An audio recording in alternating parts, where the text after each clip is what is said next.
புரோட்டாவிலேயே கொத்த போட்டு நம்ம பராட்டி திண்டு சலிச்சு போச்சு மாஸ்டர். ஏதாவது வித்தியாசமா நான் கொத்தி தாங்க மாஸ்டர். பிரியாணி கொத்து போடவா?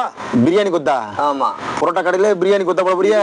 இருக்கா? இருக்குல்ல, பிரியாணி கொத்து இருக்குல்ல. எப்படி மாஸ்டர் அதெல்லாம் உங்களுக்கு? இந்த இப்ப போடுவோம் பாரு. அப்படியா? வெங்காயமா?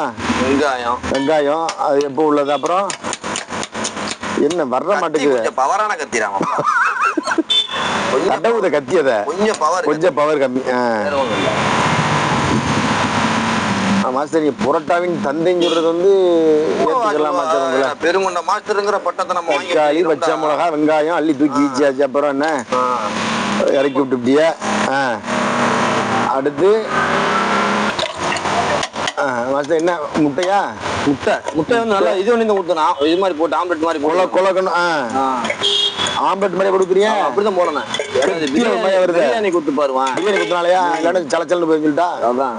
அப்புறம் கொஞ்சம் பிரியாணி சோறு. அதோட பிரியாணி சோறு. ஆஹா, செம மாஸ்டர்.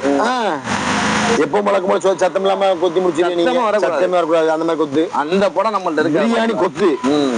ஆஹா ஆஹா, வீட்டுல மாப்பிள்ள உலகத்திலேயே பிரியாணி கொத்து நம்ம தான் போடுறோம். ஆமா, இது போக தந்தை இது போக நம்ம எவ்வளவோ போட்டுட்டு இருக்கிறோம், இன்னும் போட்டுட்டு இருப்போம்.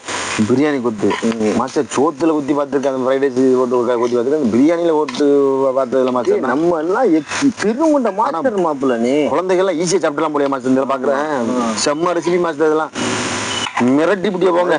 ஆமா, இது வந்து வீட்டுல அந்த கடாய் சின்ன சட்டிலே போட்டு கொடுக்கலாம். அருமையா இருக்க மாஸ்டர், அருமையா இருக்க மாஸ்டர். பாக்குறதுக்கு கலரை பாடுறா பல மாதிரி கலர்ல இருக்கு மாஸ்டர். பாக்குறது சிவப்பு, மஞ்சள், பச்சை. ஆவி பறக்குது மாஸ்டர், மனசு ஏங்குது மாஸ்டர். ஒரு பக்கத்து எனக்கு மணக்குதடா செம்ம மாஸ்டர். சுற்றுவா கையா வரங்க சுற்றுற போகுது.